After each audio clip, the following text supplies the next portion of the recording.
కన్యవారికి గనక చూసుకున్నట్లయితే మీకు ప్రస్తుతం గురువు దశమ స్థానంలో ఉన్నాడు. జూన్ 2వ తేదీ నుంచి ఏకాదశంలోకి మారుతాడు. అయితే లాభస్థానంలో గురువు మంచివాడే కదా, మంచిదే, అందులో ఎటువంటి సందేహం లేదు. కానీ శని రాహు యొక్క ఎనర్జీతో ఉన్నాడు కాబట్టి ఇక్కడ కొన్ని జాగ్రత్తలు తీసుకోవాలి.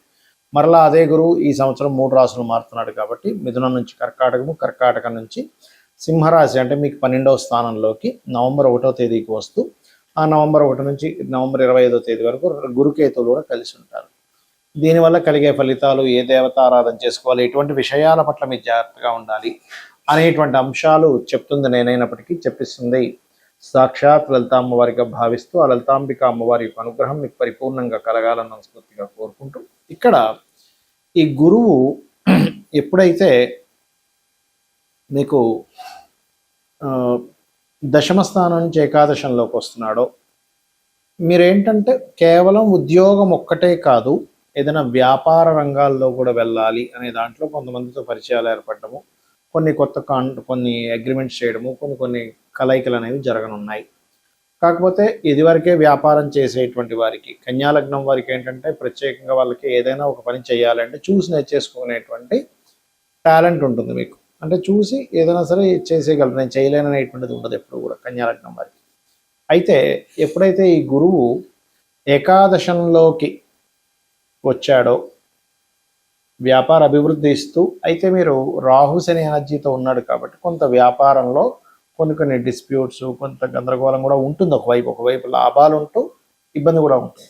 ఎలా అంటే మనం కారులో వెళ్తున్నాం కానీ కారు రోడ్డు బాగాలేదనుకోండి, గతకాల రోడ్డు మీద ప్రయాణం లాగా ఉంటుంది అన్నమాట. కొంతవరకు చెప్పాలంటే గమ్యము చేరుకుంటాము కానీ ప్రయాణం అలా ఉంటుంది. అయితే దీని యొక్క ప్రభావం తగ్గాలి, మనకి కొంచెం మనకి సానుకూలంగా కలగాలి, చేసే ప్రయత్నాలు కానీ చేసే పనులన్నీ కూడా అని అనుకుంటే నవగ్రహాల్లో ప్రత్యేకంగా మీరు శని రాహు గ్రహాల దగ్గర దీపారాధన చేయండి. అప్పుడు ఖచ్చితంగా బాగుంటుంది. మరియు సంతానం కోసం చేసే ప్రయత్నం ఫలిస్తుంది, వివాహం కోసం చేసే ప్రయత్నం, ఎందుకంటే 7వ స్థానంలో శని ఉంటూ దాని మీద గురు దృష్టి వస్తుంది కాబట్టి వివాహ ప్రయత్నాలు కూడా ఫలిస్తాయి. ఇష్టపడిన వారిని వివాహం చేసుకోవాలనే ప్రయత్నం కూడా ఫలిస్తుంది. బికాజ్ ఆఫ్ ఇక్కడ 5వ స్థానం మీద గురువు చూస్తూ 7వ స్థానాన్ని కూడా వీక్షిస్తున్నాడు కాబట్టి. మరియు అదేవిధంగా కొన్ని కొత్త పరిచయాలు కూడా పెరుగుతాయి. అయితే ఎప్పుడైతే ఈ గురువు నవంబర్ 1వ తేదీ నుంచి కేతువుని కలుస్తాడో, ఇక్కడ ఇచ్చేటువంటి రిజల్ట్ ఏంటంటే ఇప్పటి వరకు ఏదైతే కొంతమంది చూడండి మనం ఇన్వెస్ట్మెంట్ చేసి బ్లాక్ అయిపోయింది అంటూ ఉంటాం. మీకు 12వ స్థానంలో కేతు ఉన్నందుకు రకరకాల వాటిలో ఇన్వెస్ట్మెంట్ చేయడము, లేకపోతే అధిక ఖర్చులైనటువంటిది కొంతవరకు నవంబర్ 1వ తేదీ నుంచి ఎప్పుడైతే గురువు వస్తున్నాడో కొంత మీకు రిలీఫ్ అనేటువంటిది ఇస్తాడు అక్కడ ప్రధానంగా. అలాగే కొంత రుణం లభించడానికి కూడా స్కోప్ పెరుగుతుంది నవంబర్ 1 నుంచి. ఆ 45 రోజుల పాటు రుణం లభించడము, కొంచెం ఇలాంటి ఫలితాలు వస్తూ ఉంటాయి. కాకపోతే రాహు 6లో ఉన్నందుకు కొంచెం శత్రుపై జయం కూడా ఉంటుంది. అయితే మీరు ఎక్కువగా లక్ష్మీ నరసింహస్వామి యొక్క ఆరాధన మరియు వెంకటేశ్వర స్వామి యొక్క ఆరాధన చేయండి, అన్ని విధాలా మీకు బాగుంటుంది. మరి ఈ గురువు కర్కాటక రాశిలోకి సింహరాశిలోకి అంటే ఈ సంవత్సరం కూడా పోయిన సంవత్సరం లాగే బాగా ఫాస్ట్గా మారుతున్నందుకు ఏమిటి దీని యొక్క ఫలితం ఏమిటి అంటే, ఎప్పుడైనా గురువు గనక ఇలా మారినప్పుడు కొన్ని దేశాల నుంచి కొన్ని రాష్ట్రాల నుంచి వలసలు వెళ్ళడం జరుగుతుంది. ఎందుకంటే జీవుడు జీవకారకుడు గురువు. అందుకని ఏంటి దాని ప్రభావం ఏప్రిల్ మే నుంచే ఉంటుంది, జూన్ దాకా వెయిట్ చేయగల. మే నుంచే కొన్ని ప్రదేశాల నుంచి కొన్ని వేల సంఖ్యలో జనాలు మారిపోవడం జరుగుతుంది, దేశకాల పరిస్థితుల్లో గుర్తుపెట్టుకోండి. రెండవది నీటి మూలంగా వచ్చే వైరస్లు, అంటే నీరు వల్ల వచ్చింది, సముద్రంలో పుట్టింది, లేకపోతే చెరువుల్లో పుట్టింది, నదుల్లో పుట్టింది అంటూ ఉంటారు. అటువంటి వైరసెస్ రావడానికి ఎక్కువ ఆస్కారం ఉంటుంది. కాబట్టి ప్రజలందరూ కూడా, ఎందుకంటే ఏమండి గురువు ఉచ్చస్థానంలో ఉన్నాడు కదా మంచిదే కదా అనుకుంటారు, అది నిజమే. కానీ గురువు యొక్క స్వరూపం ఎలా ఉంది అనేటువంటి చూడాలి. జీవకారకుడైనటువంటి గురువు యొక్క రాశుల్లో ఎప్పుడైతే శని భగవానుడు ఉన్నాడో, శని సహజంగానే రోగకారకుడు.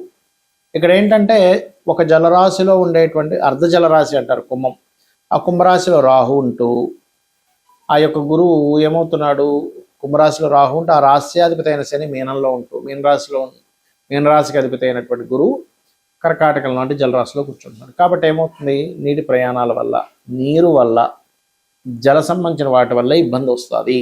కాబట్టి ఈ విషయంలో చాలా జాగ్రత్తగా ఉండాలి. మనకి ఇంత ఎండాకాలంలో కూడా విపరీతమైన ఎండలో ఒకవైపు వస్తుంది, విపరీతమైన వర్షాలు కూడా ఇస్తుంది. అసలు ఏమిటి ఇంత ఎండ వస్తున్నప్పుడు ఇంత వర్షం వస్తుందని అనుకోము. ఎందుకంటే మీరు గమనిస్తే కనుక మే 11, 12 నుంచి కుజుడు కూడా మారుతున్నాడు ఒకవైపు మనకి. కుజుడు ఎప్పుడైతే అగ్నితత్వ రాశుల్లోకి ఎంటర్ అవుతున్నాడో మరలా కొంచెం మళ్ళీ యుద్ధ సంబంధించినటువంటివి తీసుకొస్తూ ఉంటాడు.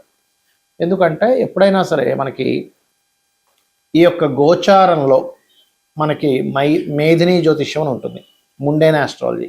మేధిని జ్యోతిష్యంలో గురువు గనక 3 రాసులు మారితే, అందులో మిథునంలో ఉండేటువంటి గురువు ఇప్పుడు కర్కాటకంలోకి వస్తున్నాడు. మరలా ఒక 4-5 నెలల్లో, అంటే June, July, August, September, October, November, ఒక 6 నెలల్లో 5 నెలలు దాటి 6వ నెలలు రాగానే మళ్ళీ సింహంలోకి వెళ్ళిపోతున్నాడు. మళ్ళీ వక్రించి అక్కడ ఒక నెలన్నర నుండి మళ్ళీ వెనక్కి వస్తున్నాడు. దీనివల్ల ఏమిటంటే వలసలు వెళ్ళడం కానీ, నీటి మూలంగా ప్రమాదము, సింహంలోకి వెళ్ళినప్పుడు అగ్ని మూలంగా ప్రమాదము, వాహన ప్రమాదాలు పెరుగుతాయి. చరరాశుల్లోకి కర్కాటకంలోకి వెళ్ళినటువంటి గురువు ఎక్కువ వాహన ప్రమాదాలను ఇస్తాడు, గుర్తుపెట్టుకోండి.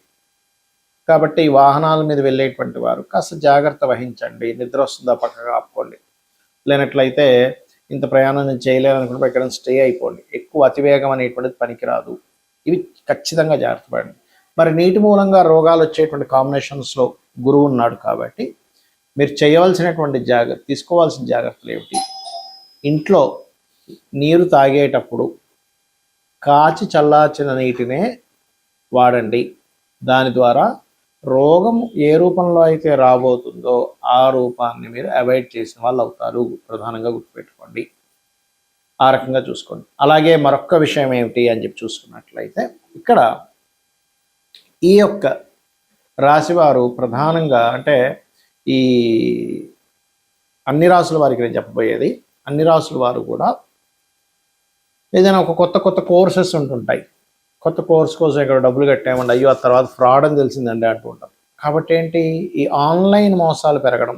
మీరు గమనిస్తే కనుక ఈ గురువు కర్కాటకంలో ఉన్నప్పుడు దొంగ బంగారం బయటపడుతూ ఉంటుంది. అయ్యో ఇదంతా ఫ్రాడ్ అంట, అయ్యో మనం ఇలా అనుకున్నాము. ఎందుకంటే రేట్లు పెరగడం తరగడం అనేది సంవత్సరం అంతా ఉంటుందని చెప్పాను నేను. విపరీతంగా పెరుగుతుంది, మళ్ళీ తగ్గిపోతూ ఉంటుంది.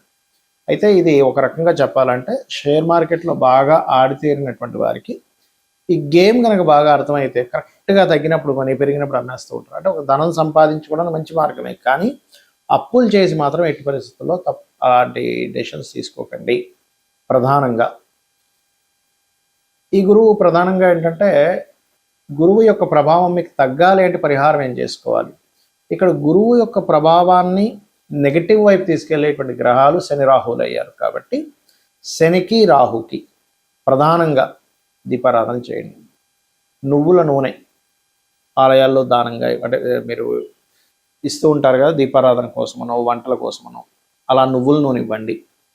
నువ్వులతో చేసినటువంటి 4 ఉండలు లాంటివి మనకి తయారు చేసి అమ్మవారి దగ్గర పెట్టి దాన్ని ప్రసాదంగా తీసుకోవచ్చు. లేదా నువ్వుల ఉండలు, ఎన్నో ఉండలు తయారు చేసి వాటిని ఎక్కడైనా ఆలయంలో వచ్చి స్త్రీలకు పంచిపెట్టకూడదు. ఎందుకంటే ఎవరైనా ప్రెగ్నెన్సీతో ఉన్న స్త్రీ కనుక నువ్వులు ఉండ తిన్నట్లయితే ప్రెగ్నెన్సీ విచ్ఛిన్నం అవుతుంది. కాబట్టి అలా వారికి మాత్రం పంచిపెట్టకండి దయచేసి. అలాగే మరొక విషయం ఏంటంటే, ఈ గురువు ఒక రకంగా చెప్పాలంటే కొంత గ్రోత్ కూడా ఇస్తాడు కొన్ని విషయాలకి. విద్యారంగం సంబంధించిన విషయంలో గ్రోత్ అనుకోండి, లేనట్లయితే కొన్ని అంశాల్లో మంచి గ్రోత్ అనేటువంటిది జరుగుతుంది. కాబట్టి ఈ విషయంలో మీరు ఎవరైనా సరే గతంలో కొన్ని బ్యాక్లాగ్స్ ఉండిపోయాయి, మళ్ళీ నేను అది ఆన్లైన్ త్రూగా కంప్లీట్ చేసుకుందాం అనుకునేటువంటి వారికి మాత్రం కంప్లీట్ పాజిటివ్ ఫలితాలు ఇస్తారు ఇక్కడ. కాకపోతే కాస్త అధిక వర్షాలు, అధిక జలము, సునామీలు లాంటివి రావడం, నదులు ఆనకట్టలు కొన్ని కట్టవడం, తెగడం, ఒక్కోసారి మనం చూడండి విపరీతమైన వర్షం వల్ల ఆ మధ్య ఒకసారి విజయవాడలో ఒక రకమైన వర్షపాతం వచ్చేసింది. అసలు వీధులన్నీ నిండిపోయాయి. ఇలాంటి ఇవి కూడా ఉంటాయి జల సంబంధంగా. కాబట్టి జల ప్రాంతాలకు దగ్గరగా ఉండేటువంటి వారు కాస్త జాగ్రత్తగా ఉండండి. కొంచెం ఎత్తు ప్రదేశాల్లో ఉండడానికి ప్రయత్నం చేయండి. అలర్ట్గా ఉండండి. అంటే ఏదైనా ఎప్పుడైనా సరే సడన్గా పెద్ద వర్షం వస్తే వెంటనే మీరు అక్కడి నుంచి మీ విలువైన వస్తువులతో పాటు మీరు బయటికి ఇంకో దగ్గర షిఫ్ట్ అవ్వడానికి అలర్ట్గా ఉండండి నా మాట విని. అలాగే ఇక్కడ మరొక విషయం ఏంటంటే, ఈ సముద్ర తీరాల్లో సముద్రంలోకి చేపలు పట్టడానికి వెళ్ళేవారు, నదుల్లో చేపలు పట్టడానికి వెళ్ళేవారు ఎక్కువ వర్షం పడుతుందని ఏమాత్రం అనిపించినా కొంచెం ఆ సమయాల్లో అవాయిడ్ చేయండి దయచేసి. బంగారం కొనేటప్పుడు నాణ్యత గల బంగారం కొంటున్నామా లేదా అనేటువంటిది, ఈ గురువు కర్కాటకంలో ఉన్నాడు కాబట్టి ఖచ్చితంగా మీరు చెక్ చేసుకొని వెళ్ళవలసింది, గుర్తుపెట్టుకోండి. ఇక మీరు అందరూ కూడా చేయవలసింది చండీ పారాయణము, దుర్గా సప్తశతి ఇవి కనుక చేసినట్లయితే గురువు ఇచ్చేటువంటి శుభ ఫలితాలు చక్కగా వస్తాయి. శ్రీమాత్రే నమః.